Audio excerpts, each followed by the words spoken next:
बिस्मिल्लाहिर्रहमानिर्रहीम। इब्तिदा है रब्बे जलील के बबरकत नाम से जो दिलों के बेखूब जानता है। अस्सलाम वालेकुम डियर स्टूडेंट, उम्मीद करता हूँ सब लोग खैरियत से होंगे। डियर स्टूडेंट, हमारी जो आज की डिस्कशन है उसका जो टॉपिक है वो है nature of bonding and properties, जो हम लोगों ने प्रीवियस लेक्चर से स्टार्ट किया हुआ था कि किस तरह जो कंपाउंड की प्रॉपर्टीज़ होती हैं जो उनके अंदर बॉन्ड होता है उस पर डिपेंड कर रही होती हैं। पिछले लेक्चर में हम लोगों ने जो है ना आयनिक कंपाउंड और कोवलेंट कंपाउंड्स को जो है ना वो डिस्कस कर लिया था, और आज के इस लेक्चर में हम लोग जो है ना वो मेटल्स और जो है ना कोऑर्डिनेट कोवलेंट कंपाउंड जो होते हैं उनकी प्रॉपर्टीज को डिस्कस करेंगे। ठीक हो गया। मेटल्स हमारे पास में जो बॉन्ड होता है वो मेटालिक बॉन्ड होता है, that is form due to mobile और free electrons. The properties which are shown by metals are as follows. जो प्रॉपर्टीज मेटल की प्रॉपर्टीज होती हैं, first of all they show metallic lustre.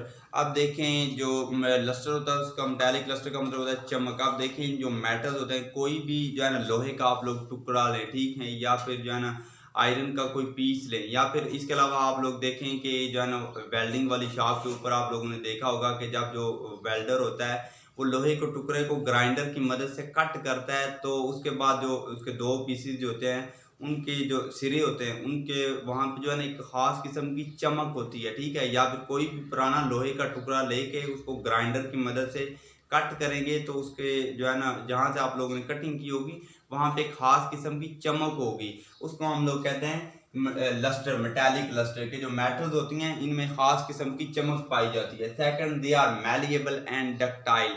अब देखिए मैलिएबल एंड डक्टाइल, मैलिएबल किसी चीज़ की वो प्रॉपर्टी होती है जिसकी वजह से हम उसके ऊपर फोर्स या प्रेशर अप्लाई करके उसको हम लोग जो है ना वो शीट्स में कन्वर्ट कर सकें। जिस तरह हम लोग मेटल्स लोहे को जो है ना वो कूट के जो है खिड़कियों दरवाज़ों के लिए इस्तेमाल करते हैं, ये शीट्स में कन्वर्ट करते हैं। इसी तरह जो डक्टाइल होता है ये भी वो प्रॉपर्टी होती है जिसकी वजह से जो मेटल्स होती हैं उनको वायर्स में चेंज किया जा सकता है। फॉर एग्जाम्पल जैसे आप लोगों ने देखा होगा कि कॉपर वायर्स हैं तो वो भी मेटल की बनी होती हैं। तो मैलिएबल एंड डक्टाइल को हम लोग जो है ना इसके जो है ना प्रॉपर्टीज डिस्कस करने के बाद डिफाइन भी करेंगे। फिर उसके बाद नेक्स्ट प्रॉपर्टी है they have high melting and boiling points. जो मेटल्स होती हैं इनके जो बॉइलिंग एंड मेल्टिंग पॉइंट्स होते हैं वो हाई होते हैं। उसकी वजह ये होती है कि उनमें क्योंकि इनमें नंबर ऑफ फ्री इलेक्ट्रॉन्स जो है ना वो ज़्यादा होते हैं। फिर आगे जो हमारे पास फोर्थ वन प्रॉपर्टी वही है कि they have low ionization energy and form cations easily. Metals की जो आयनाइजेशन एनर्जी होती है वो कम होती है। क्यों कम होती है? क्योंकि इनका जो साइज होता है वो लार्ज होता है और उनमें जो कि वैलेंस शेल में जो इलेक्ट्रॉन होता है वो लूजली बाउंड होता है, वो इजीली जो है वहाँ से लूज आउट हो जाते हैं, और जो मेटल होती हैं वो इजीली कैटायंस फॉर्म करती हैं। ठीक हो गया। एम पॉजिटिव जो है ना वो कोई सी भी मेटल हो सकती है, और पॉजिटिव आयन जो शो कर रहा है वो एक इलेक्ट्रॉन जो उनके वैलेंस शेल में होता है वो इजीली लूज कर देती हैं। नेक्स्ट जो हमारे पास प्रॉपर्टी है they are good conductor of heat and electricity in solid and liquid state due to mobile electron. वो कह रहा है कि जो मेटल्स होती हैं वो ना सिर्फ सॉलिड फॉर्म में जो है वो good conductor of electricity and heat होती हैं, बल्कि लिक्विड फॉर्म में जब आप मेटल्स को मेल्ट कर लेंगे इनकी जो मोल्टन स्टेट होगी उसमें भी जो है ना ये इनमें से जो करंट होता है वो कंडक्ट हो सकता है, पास आउट हो सकता है। उसकी वजह ये होती है क्योंकि इनमें जो नंबर ऑफ मोबाइल इलेक्ट्रॉन, क्योंकि इनमें जो बॉन्ड होता है वो मेटालिक बॉन्ड होता है, और वो मेटालिक बॉन्ड होता है वो फॉर्म जो है ना उसकी वजह से फ्री इलेक्ट्रॉन्स और मोबाइल इलेक्ट्रॉन्स की वजह से होता है। जब किसी भी चीज़ में फ्री आयंस या मोबाइल इलेक्ट्रॉन्स होंगे तो उसमें से इलेक्ट्रिक करंट जो होगा वो पास आउट हो सकेगा। अब देखें मैलिएबल एंड डक्टाइल को जो हम लोग इस तरह से जो है डिफाइन करेंगे। Malleability is property by which of which metal can be rolled into sheets. को कह रहा है मेटल की वो प्रॉपर्टी जिसकी वजह से हम लोग उनके ऊपर फोर्स अप्लाई करके उनको जो है ना वो शीट्स में कन्वर्ट कर सकें, उसको हम लोग बोलते हैं मैलिएबिलिटी। अब देखें खिड़कियां आप लोगों ने देखी होगी, घरों के दरवाजे, ये सारे के सारे मेटल से मिलकर बने होते हैं, तो ये मेटल की मैलिएबिलिटी प्रॉपर्टी की वजह से। अगर हमारे पास जिस तरह ये मार्कर है प्लास्टर का है तो इसके ऊपर अगर हम लोग फोर्स अप्लाई करेंगे तो ये टूट जाएगा, लेकिन मेटल जो है टूटती नहीं बल्कि शीट्स में कन्वर्ट हो जाती हैं। ठीक हो गया। अब इसके बाद सेकंड प्रॉपर्टी जो डक्टाइलिटी की है वो हमारे पास ये है, is a property by which of which metal can be drawn into wires. अब ये वो मेटल की वो प्रॉपर्टी होती है जिसकी वजह से मेटल को जो है ना वो वायर्स में चेंज किया जा सकता है। आप देखें जिस तरह जो है ना घरों में आप लोगों के सारी मोटर होती हैं, इसके अलावा पंखे, हर चीज़ में जो मोटर्स होती हैं उनकी वाइंडिंग हुई होती है, तो उसके लिए जो वायर्स यूज़ की जाती हैं वो मोस्टली कॉपर वायर्स यूज़ की जाती हैं या फिर सिल्वर वायर जो है ना वो यूज़ की जाती है। इसके अलावा जो है ना बिजली के लिए जो जो इलेक्ट्रिसिटी के टावर होते हैं इनमें भी जो वायर यूज़ होती हैं वो सारी की सारी मेटल्स की होती हैं। तो मेटल की ये प्रॉपर्टी कि जिस वजह से इनके ऊपर जो है ना वो फोर्स अप्लाई करके इनको वायर में चेंज किया जा सके, इनको डक्टाइलिटी बोलते हैं। ओके, क्लियर हो गया। फिर इसके बाद आगे जो हमारे पास है वो है कोऑर्डिनेट कोवलेंट कंपाउंड।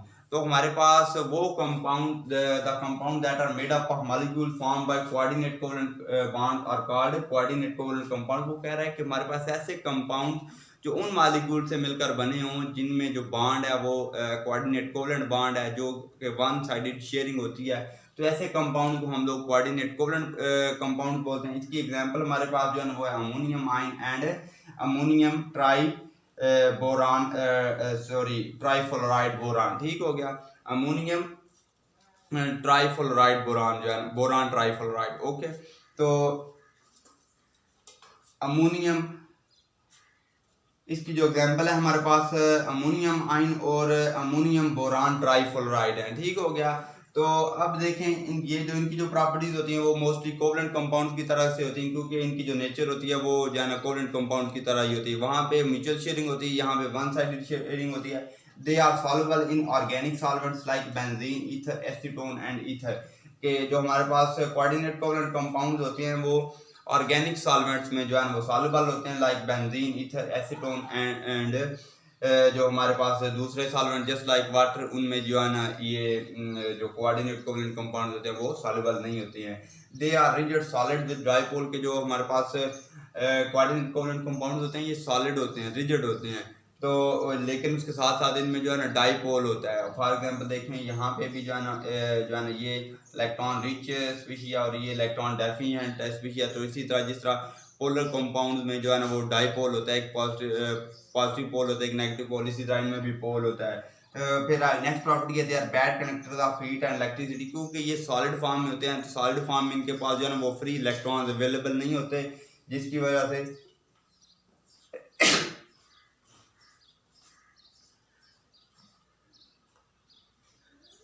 नेक्स्ट ये प्रॉपर्टी है कि bad conductor of heat and electricity. जो कोऑर्डिनेट कोवलेंट कंपाउंड्स हैं ये क्योंकि सॉलिड होते हैं और सॉलिड फॉर्म में इनके पास जो है वो फ्री इलेक्ट्रॉन अवेलेबल नहीं होते, जिसकी वजह से ये जो है ना वो हीट एंड इलेक्ट्रिसिटी के बैड कंडक्टर होते हैं। ओके, तो ये जो टॉपिक था अब आप लोगों का क्लियर है। अगर आप लोगों को कोई कन्फ्यूजन हो, कोई क्वेश्चन हो, तो आप लोग अपना जो क्वेश्चन है वो कमेंट बॉक्स में पूछ सकते हैं। Thank you very much. अल्लाह हाफिज़।